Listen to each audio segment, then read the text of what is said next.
ઓલા company તરફથી શું response છે? ઓલા કંપની બેકારમાં બેકાર કંપની છે.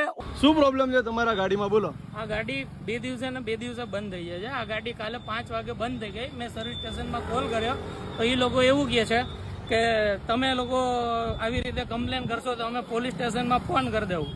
હવે અટાણમાં એમના એક માણસ આવ્યા છે અહીંયા સર્વિસ માટે, એટલે આપણે એને એવું કીધું કે વારે વખતે ફોન કરવો અને તમે આવતા નથી, તો ઉપરથી એમના જે ઉપરી અધિકારીઓ છે એ લોકો એવી ધમકી આપે છે કે તમને અમે 100 નંબર ઉપર ફોન કરી અને જેલમાં નાખી દઉં ને આમ કરી દઉં ને એવી ઉલટી સુલટી ધમકીઓ આપવા માંડ્યા. અને એમની કંપનીના પ્રોબ્લેમથી મારી ગાડીને આવી રીતે આમ ખોલી નાખી આખી. બરાબર છે. મારી ગાડી આવી રીતે મહિનામાં 5 દિવસ પડી રહે તો મારી ગાડીની સર્વિસ તો અડધી આખા વર્ષની આમાં જતી રહેશે. ઓલ ઓવર ઇન્ડિયાના જેટલા પણ એના ડિસ્ટ્રીબ્યુટર શોરૂમ છે બધાને હું તો કહું પબ્લિકને જામ કરી દો અને ઓલા બધું શોરૂમ ઉપર ઢગલો કરો એટલે કંપનીને ખબર પડે કે આપણે